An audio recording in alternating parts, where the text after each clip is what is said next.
12, novo dia já de volta e com a Thaís Heredia aqui, como a gente anunciou um pouquinho antes do intervalo, né, Thaís? Para falar então sobre a percepção do país como um todo, de segmentos a respeito do marco fiscal. A gente estava lembrando agora um pouquinho que na capa dos jornais houve um registro que tende a ser considerado positivo no mercado, né, com bolsa subindo, o dólar caindo um pouquinho, mas de fato, passada essa euforia aí da apresentação, o que é que ficou? É um bom projeto?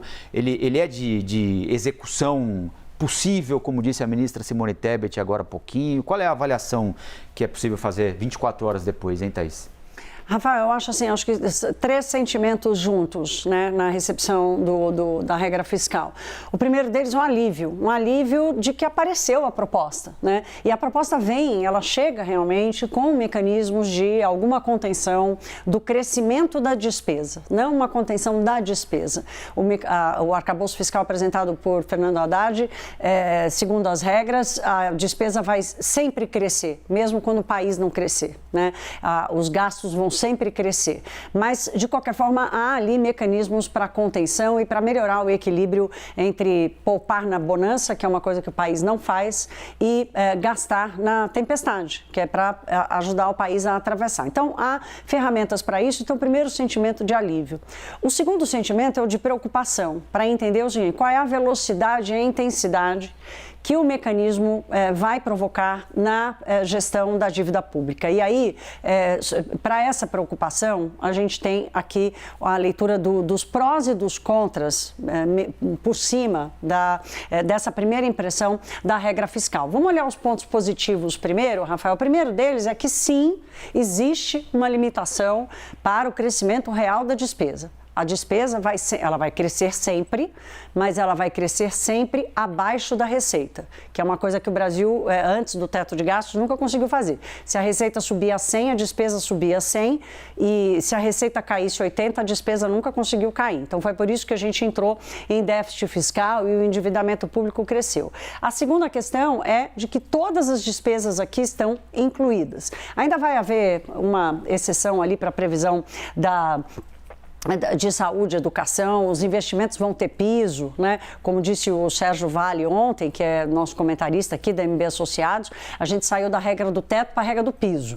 Mas, de qualquer forma, é uma regra. Então, todas as despesas estão incluídas, apesar de haver ali um parâmetro diferente. Era importante que a regra, que o guarda-chuva conseguisse contemplar tudo. E terceiro, uma revisão dos benefícios tributários, que são aquelas isenções ou desonerações promovidas pelo governo. Vou fazer uma ressalva já a partir do terceiro ponto, porque foi exatamente no governo de Dilma Rousseff que o governo federal lançou mão do maior programa, maior quantidade de benefícios tributários, né? Mais do que dobrou, ou praticamente dobrou, a quantidade de benefícios tributários concedidos pelo governo federal no mandato de Dilma Rousseff, né? E é uma conta que está sendo paga até hoje. Mas, de qualquer forma, existe ali, aliás, é a grande condição para a regra fiscal dar certo, é fazer uma revisão dos benefícios tributários para melhorar a receita. Vamos olhar os pontos negativos, então, da regra fiscal. Aqui, a primeira questão é o seguinte: aumenta a vinculação ao desempenho das receitas. Se a receita não crescer, a regra não vai funcionar bem. Então, ela é um arcabouço, um marco da gestão das contas públicas que está muito mais dependente da receita crescer do que da força do instrumento de conter os gastos. E a receita tem que crescer como? Ou a economia cresce ou a carga tributária cresce. E aí vem para o segundo ponto: incentivo ao aumento da carga tributária. O ministro da Fazenda, Fernando Haddad, disse que não vai criar imposto novo e nem aumentar a alíquota dos que já existem, mas vai atrás de quem não paga. As isenções tributárias são um caso e mecanismos, por exemplo, de correção do imposto de renda é outra história. E, por último, o risco de haver, de novo, a repetição dessa lógica de que uma receita extraordinária acaba incentivando a criação de uma despesa permanente. Ora, se eu vou ter uma receita por uma coisa extra, eu não posso assumir a partir daí uma despesa permanente, que foi uma história recorrente do Brasil até o teto de gastos. Hoje cedo eu recebi no Money, Rafael, o Gabriel Barros, da Rio Asset, que é um especialista em contas públicas, e ele disse: olha, eu estou preocupado porque na minha conta o saldo de positivo e negativo é negativo. Sim. Porque, ao longo do tempo, qual é o objetivo principal? É controlar o endividamento público, né? O Brasil tem dois desafios na gestão pública, já falei bastante disso aqui. Um é a alocação do recurso, para onde vai? É a qualidade do gasto. E o outro é o financiamento desse gasto. Não pode mais ser só via endividamento público, né? Então, se não dá para endividar mais, a carga tributária vai ter que subir. Então, essa equação, como disse ontem, eu falei ontem no Money, ontem o Fábio Jambiage também disse isso ao Valor Econômico, o diabo mora nos detalhes. E os parâmetros são os detalhes, né? O parâmetro apresentado pelo governo é de uma economia que cresce 2,5%. O Brasil não parece estar pronto para um crescimento dessa magnitude. Está abaixo disso, 1,5%. Menos de se alcançar 2% é muito. Então, a premissa de partida ela já está um pouco fora da realidade. Mas, de qualquer forma, o terceiro sentimento, primeiro alívio, segundo preocupação, terceiro sentimento de euforia, eu acho que foi um pouco ontem do mercado de uma etapa superada. A etapa de aparecer e entender assim, qual é o pensamento principal ali da condução da economia. É do gasto é vida, que foi ali a identidade da Dilma Rousseff, ou responsabilidade social e responsabilidade fiscal ao mesmo tempo. E por tudo que disse o candidato Lula e o presidente Lula, a expectativa não era boa, né, nesse sentido, né? Estava mais para gasto é vida, né? E o próprio presidente, quando ele diz, olha, vamos trocar gasto por investimento... Ela amortiza essa sensação? A proposta amortiza minimamente essa sensação? Amortiza. Ela é uma mistura um pouquinho de gasto é vida, porque o gasto vai crescer sempre. Sim. Nunca vai haver uma situação, mesmo que o país esteja em recessão, nunca vai haver uma situação em que o gasto vai parar, segundo essa regra, vai parar de crescer. Ele vai crescer 0,6%, mas ele vai crescer.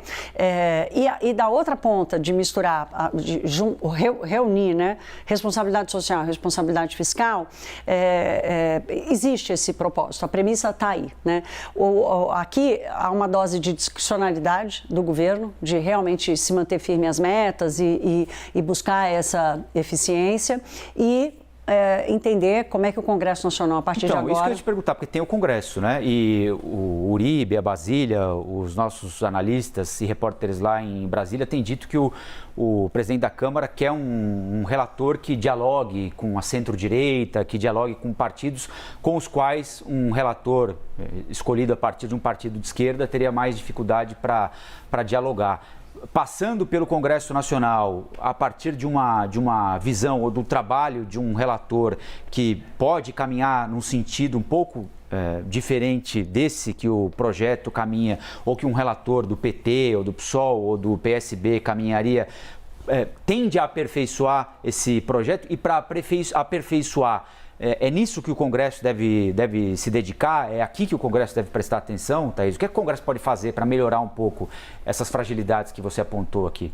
Aumentar a obrigação de cortar despesas ou de conter as despesas, né? Amarrar mais a necessidade / obrigação, porque não vai ser exatamente uma obrigação, se descumprir a meta, não há nenhuma prerrogativa ali ou premissa de responsabilização por isso, mas o Congresso pode fazer isso. Agora, Rafael, aí aqui a grande questão é o seguinte, os benefícios tributários, né, são uma ponta que sempre tiveram muito acolhimento no Congresso Nacional, né? Porque há ali grupos de interesse muito fortes que conseguem convencer o Congresso de aprovar isso tudo. Então, esse é um ponto.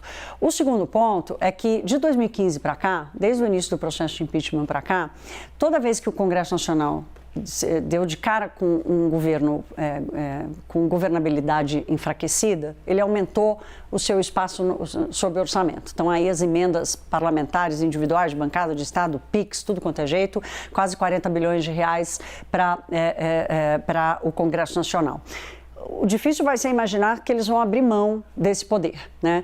Ou, no mínimo, esse poder vai se manter no patamar que está hoje. Agora, o poder do Congresso Nacional sobre uma parcela importante do orçamento brasileiro, como é que ele vai se encaixar na regra de contenção das despesas? Então, nós vamos acompanhar aqui a atuação dos grupos de interesse, que não vão querer abrir mão dos seus benefícios, e nós vamos acompanhar também a disposição do Congresso Nacional de entender o que vai fazer bem para o rol de políticas públicas que o país precisa adotar e o que vai fazer bem para a minha praça, para a minha campanha política, para a minha posição política. Acho que vai misturar agora a matemática, se para de pé ou não e a partir do quê, com a categoria subjetiva da política de defesa de interesses. Bom,